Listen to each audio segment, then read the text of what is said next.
conclusions do you think that I have? Everything that you got up on the screen right there. You think that we evolved from monkeys, that something came from nothing? Explain how something comes from nothing. I don't believe that, but you unironically do. You have it on your screen. Big Bang is true. So how did something come from nothing, Peterson? I don't believe that, and the Big Bang is not an idea that states the universe came from nothing. But you unironically do Okay, believe that. so okay, so where did everything come from?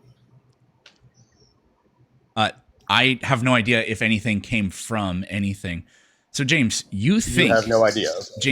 You have you no. think that if a person believes that everything came from nothing, they hold a stupid belief. Am I correct in that? You're answering a question with a question. You I'm have the Big Bang is true. You said you don't understand it, Peterson. Anyways, so I'm going to ask you the exact same question again.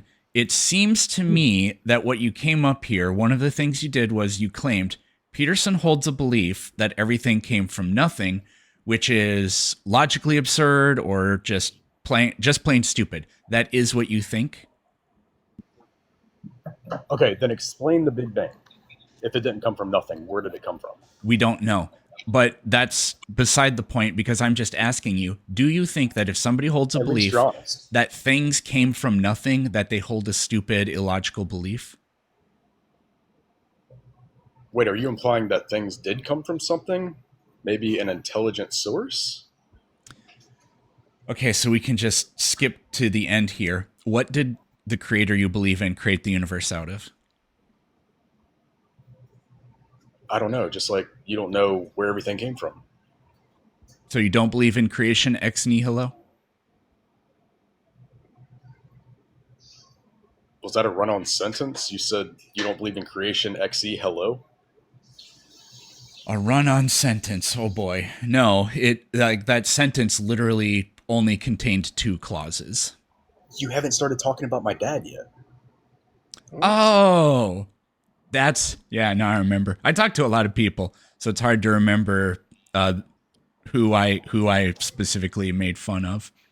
Um, Yeah, I know, but you remember those who cooked you, like Apex just did, like I did last week, like oh, Enoch did. jeez. Yeah, you remember us. Oh yeah, yeah. What did we even talk I know about? you. I know you love us. It's okay. It's okay. I know you love us. Flat. Which one? Which one was you? Um. Oh yeah, you think the Earth is flat and you have a hot dad. Okay, so what do you want? What do you want to talk about? I don't care. He's a flat earther too. Yeah, and he's got a hot dad. So Oh James, we can talk about God. whatever you want to talk about. Oh, I'm glad you gave me that special privilege. You hold a spot in my heart too.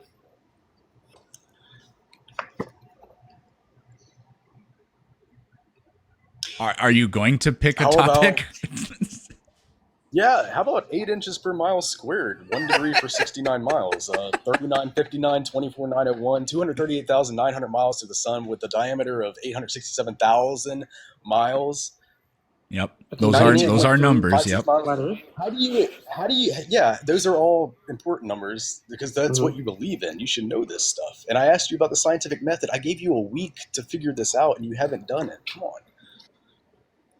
I don't know what makes you think that I don't know the general steps of the scientific method, but is it because Because I I haven't asked you said them? twice and you didn't answer. Yeah. Do you want me to say the steps? Do a quick Google search. Look at you, looking down and away from the camera. Oh my god. You can just say you don't know it. I'm not gonna bash you for it. I would just respect you for it. At least we're having a genuine conversation. Let's see if I can do. You said that there's seven. There really isn't a specific number, but so step one, make an There are seven, observation. but they've changed. Step one, make an observation. Do you Correct. agree? You don't have to close your eyes. I know you already read it off of Google. Go ahead. Okay, Observation is the first one. James, Come what on. do you actually want You to can do it, talk Pete. about? Don't drop me, Oh, my Peterson. Come vision's on. all I want you blurry to now. follow through with it. I know. Cognitive dissonance does that to you, Did a man. flat Earther try to Cognitive say that he dissonance cooked makes you? your vision blurry. Yeah, it'll do strange things to your mind. It'll make you start laughing hysterically, kind of like Kamala Harris for no apparent reason when she was asked why she didn't go down to the border. Fucking weird, isn't it? I feel like you're really fun at parties. James has No, I'm just never been kidding. invited So to let's- anything ever in his life, Globe Man. I don't know why you said that. Actually, you're right about that. Yeah, I don't get invited to too many things. How is that relevant, though? Why do you think the Earth is flat? What evidence do you have that the Well, Earth is flat? As sincerely as possible. It's as simple as, for a 6-foot observer standing on the beach, looking across the water, there should be a physical horizon, i.e., the curvature of the Earth. There is. It doesn't exist. Yeah, it does. There isn't, though. You can see the boundary. It's best to use the ocean, but you can see the boundary where a very sharp boundary where the water and the sky intersect. Okay, so you're talking about convergence and the apparent horizon. That's what that is. So you say wait, A, have you ever a looked flat at a the flat set? Earth can't have even an apparent horizon. It cannot have one. It does, and I'll explain if you'll allow me to, please. Yeah. Have you ever woken up in the morning and seen the visibility Holy for the day? fucking Either shit. So let me explain to you the horizon on a flat Earth. Have you ever woken up? No, James, try again. It's like you're writing a recipe for a cooking website. So here's how you make scrambled eggs. When I was 7 years old, no, James, explain how you can possibly have even an apparent horizon on the flat Earth. Because the apparent horizon, what we see, changes from day to day based on the visibility. If you watch morning news, they'll tell you the visibility for the day, whether it's on your phone, TV, it doesn't matter. That's what I was trying to The get. That horizon changes due to The horizon has a distance. maximum distance for a regular 6-foot observer. It's not even a horizon in that case. Sometimes you can't see the horizon, but if we're on the ocean, the horizon is always fixed at a certain elevation. If there's fog, then you just simply can't see the horizon. You can see things behind the curvature of the Earth. Yeah, you can see beyond the horizon, but the horizon for an observer height is always fixed. Peterson, did you just say we can see around the curve? How does that work? You can see past it. Tall enough? If somebody was 10 can you see feet tall, but they were behind a 6-foot tall fence, would you be able to see them? Right, but that's based on your height. We're talking about for a 6-foot observer standing at sea level. How does that change from day to day? That's temperature gradients. Go ahead and explain this, James. Oh, so this is very typical. I've seen this photo maybe 100 times. Do you have a new, better argument? You want to try something original, or do you really want to go down Oh, chat, it's running away. It doesn't want to address this because it knows that it can't. No, just I like asked you a just like question. Indio I said- and the neutrino experiment when Blitz was talking to him. So go ahead, James. Okay, do you understand what atmospheric lensing is? Go ahead and explain what's happening here. Why is it that we can only not see the bottom of that Only wind not see the turbine? bottom? Yeah. You got to make sense in order for me to answer your questions. You said only not see the bottom? Yeah, the only part of it we can't see is the bottom, so that was grammatically correct. Right. Do you understand how perspective, convergence, and line of sight works? Yeah, I understand that the curvature of the Earth is obscuring my line of sight from seeing the bottom of it because my line of sight goes to the top of the curve here, but the very distant windmill, the bottom part of it is behind the curvature, so I can't see it. So I do understand. I was asking for your explanation. So let me get this straight. You look at this picture and you just assume that that's curvature. Okay, so let me ask you this. If this is actually curvature, what is the height of those windmills? And this is very relevant. Explain to me how this is possible if the Earth is flat. Okay, so again, if you will give me the basic facts about this photo, such as the height of that windmill, I would gladly explain This why you're picture wrong. was taken on planet Earth. There you go. Now, go ahead and Hold explain. on, Peter. Pumpkin. The fact. Okay, now you're resorting to personal insults, and everybody in the chat knows this is when you're getting cooked. Pumpkin is a term of endearment. So, Pumpkin, could you explain to me why we can't see the bottom halves of these windmills? Bumpkin. It's because of atmospheric lensing. It is not curvature. And how is atmospheric lensing doing that? We're using I don't know. Fermat's I would principle, gladly I'd explain assume, that to right? you if you'd stop turning off my camera and microphone and calling me pumpkin, because this is what you do when you don't have anything else to say. Bumpkin, could you explain for us? You understand that. Well, first of all, let me start there. Do you know what an isotropic medium is? You're asking questions. You're not explaining anything. Yeah, because I'm trying to figure out the extent of your knowledge to figure out the best way to explain this to Okay. you. I need to know whether I need to Okay, explain this to you like let's a start with 6-year-old Fermat's or. principle, the thing that we use for atmospheric refraction. Let's start there. Okay, are you conflating atmospheric refraction with atmospheric lensing? Tell me Because what's you happening do if understand there's that they have lensing different. occurring. Hold on. So, Globe, you do understand that they have different terms for those, What's happening right? if For a reason. lensing is occurring? Is light Globe, are bending you by going to chance? acknowledge what I just said, or? Yeah, is light bending by chance when that lensing is occurring? That's called a refraction.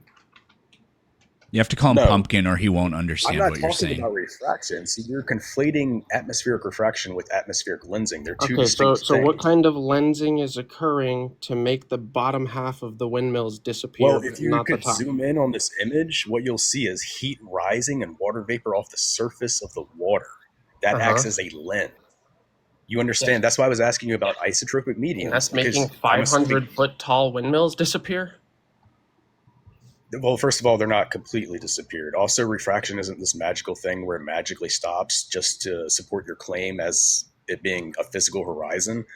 You understand that, right? Like, It, you have to put it's geometry, never a figures, and numbers. physical That's why horizon. I'm We asking. live in the atmosphere. It's always refracted. No. Are you saying on a Yes. cool winter day Yes. We without still have any air that the humidity in light the is air? traveling through that Wow, has a this is a temperature first. gradient. So, Pumpkin, why is it that we can't see the bottom halves of some of these windmills? Peterson, for the 5th time, it is because of atmospheric lensing. Yeah, so could you explain? Instead of just saying the word, explain. Pumpkin. Okay, as I was saying, the heat is causing humidity and water vapor to rise off of whatever this is, a lake, ocean, I don't know, because you haven't given me any details about this image. However, it acts as a lens, okay? And you have to incorporate convergence and perspective as well, because they all three act and coincide with one another. Have I lost you? Are you still on the same page as me? Yep, you Yeah, totally so lost double me. the distance, half the size, right? No, that's an approximate. I wish you guys would actually learn the actual equation and just stop giving a rough estimate. You know, people are so lazy nowadays, they can't even sit down and learn this simple Oh, equation. yes, says the 8 inches per mile squared guy. Okay, first of all, do you know what the small angle formula is, and do you know how to use No, it? we're not pivoting to meta. So, Blumpkin, could you explain to me I'm not. why the bottom half of that windmill is not visible? Blumpkin. Well, the real question you should be asking yourself is if the windmills are the same height, why would the physical curvature of the Earth, supposedly 3.5 miles away, again, because I don't know any facts about this picture, be substantially lower than the other windmills? What is That's the distance? interesting that you didn't answer the question, Blumpkin. I am So, answering the question. why is this windmill, why can we not see the bottom half of it? Blumpkin. Peterson, are you going to give me any details about this photo, or are you You just going to don't stick a need photo any up on the screen and be details. like, Because without any exactly, that's why you details, think I can the Earth is round. explain exactly why it would look this way if the Earth is curved. Actually, Okay, and then Blumpkin, you let's can't do with it this way. Let's do it this way, Blumpkin. If the Earth were curved, is this the kind of Straight. effect you would expect to see? No, it's not. Why is that, And that's Blumpkin? that depends, Peterson. Is this a 6-foot observer and the windmills are 3 miles away, 4 miles It away? What's literally the distance? doesn't matter. So, is this the kind of That's the effect you would expect to see if the Earth is curved? You said no. Why is that, Blumpkin? just because you can't see the bottom of things. I didn't ask you. Well, I don't know where you're even going with that. Why is this You're not what you would clearly expect to see if there is curvature, Blumpkin? You are triggered as all hell right now. That's very And you're interesting running. of you, Mr. Blumpkin. So, why is it that this is not what you would expect to see if the Earth is curved? Okay, assuming that all those windmills are within a 1 mile proximity of each other. Why would you assume And that? the Earth curves, I'm explaining the answer to you, Peterson.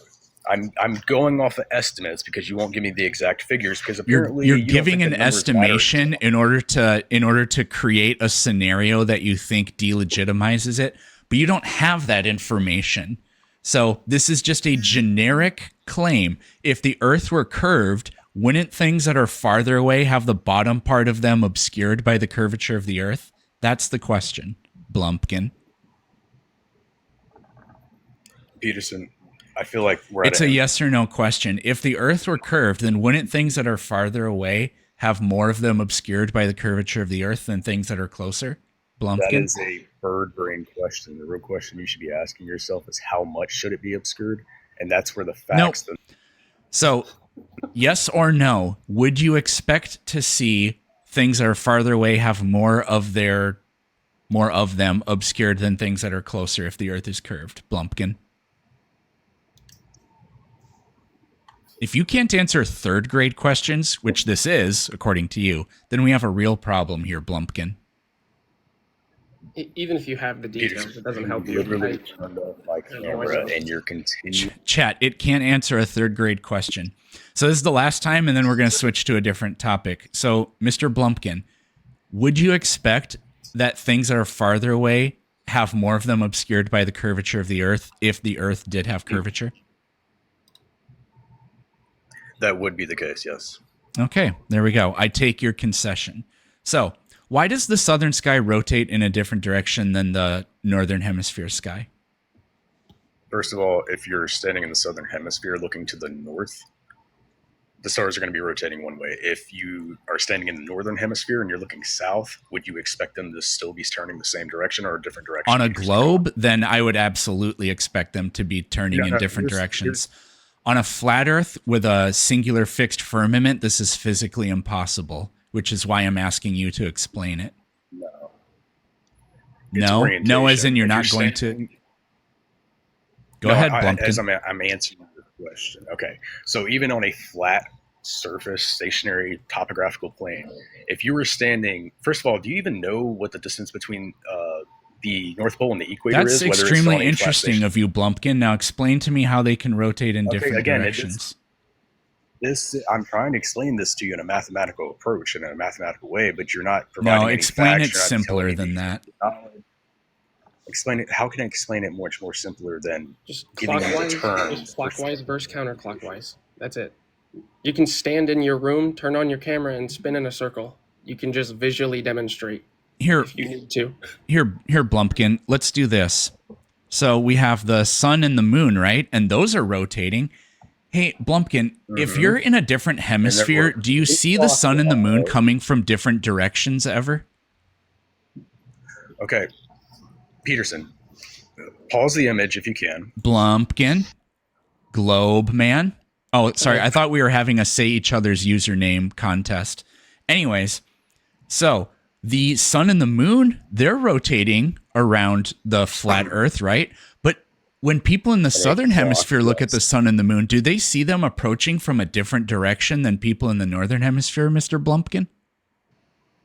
If you're standing in the southern hemisphere and you're looking to the north, they're going to be rotating clockwise, right to left. If you're standing in the northern hemisphere looking south, they're going to be going left to right. Cool. Now, what if you're in the southern hemisphere looking south and the northern hemisphere looking north at the pole stars? Exactly. See, you understand what I'm saying. He's being... No. That's the one you're supposed to explain. When you're looking at the northern polar star, right, Polaris, versus the southern polar point, which is Sigma Octantis, why did the stars appear to go clockwise around one and counterclockwise around the other? That's what's being asked.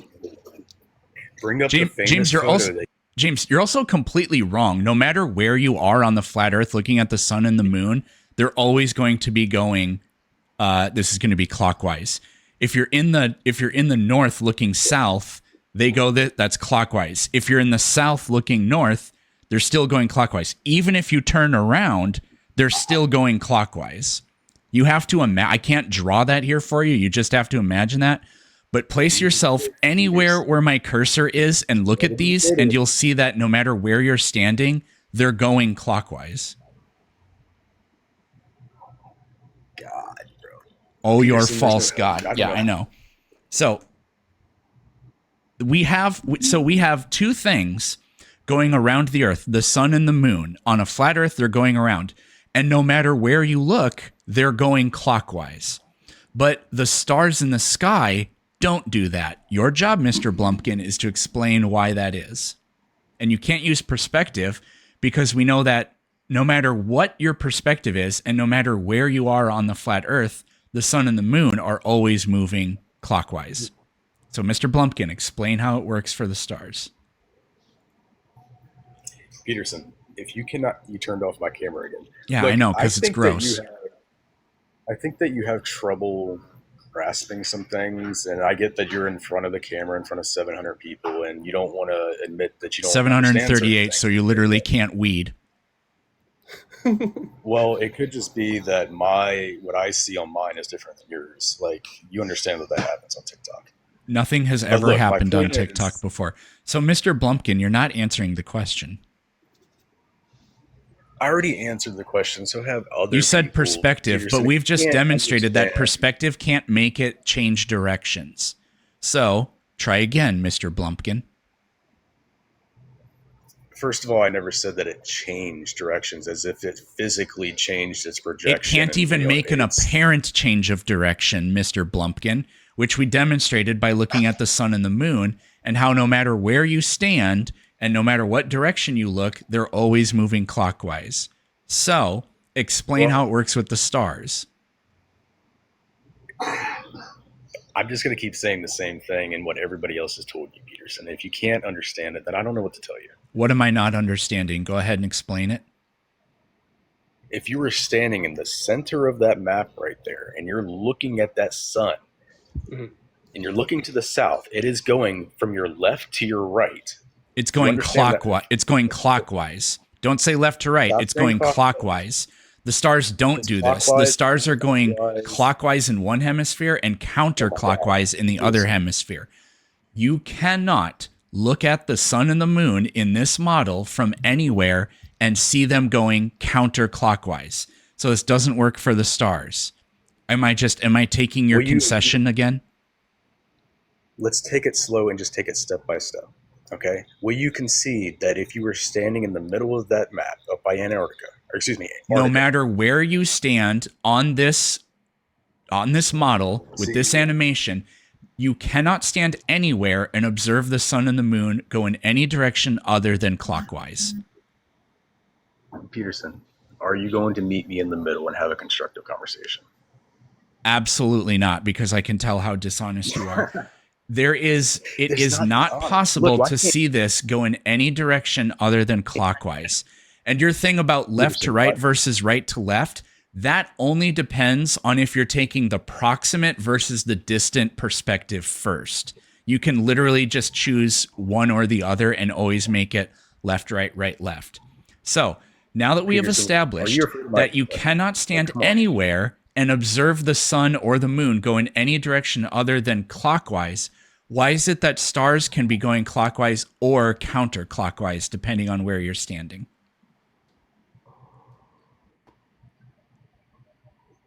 Go ahead, Blumpkin. Are you going to answer my question? No. Okay. So we can just agree to disagree because this is becoming... We actually can't do that. So how is it that the stars are able to go clockwise and counterclockwise depending on your perspective when for the sun and moon that can't happen or doesn't happen? You're not accepting my answer. You haven't given an answer. You're conflating left, right, right, left with clockwise versus counterclockwise. I've explained why that's completely irrelevant. So give an account for why the stars rotate clockwise versus counterclockwise when the sun and the moon, which are in the sky on your flat Earth, never do that. You're conflating clockwise and counterclockwise as if that's relevant pertaining to your perspective and what you visualize. It's 100% relative, because if the Earth were a globe and it were turning, then if you were in the northern hemisphere, you'd see the stars in the night sky rotate. I don't know. I don't remember if it's clockwise or counterclockwise. Right. But it's the opposite in the southern hemisphere. So that's actually how it works on a globe. It doesn't work like this on a flat Earth. It can't work like that. So this is why we're having all this fun with me asking you to explain it and you not explaining it. You don't even understand your own model, Peterson. Okay. I actually do, because if you're in the northern hemisphere looking up and the Earth is spinning, you see things rotate in a different direction than if you were in the south. You can model that by just spinning in a circle in your living room, looking up at the ceiling, looking at the direction it's spinning, and then keep spinning the same direction, but look down and notice that it's inverted. So I understand it perfectly well. I know that you don't understand it on the flat Earth, which is why you can't answer this question. So this is the last time we'll do this one.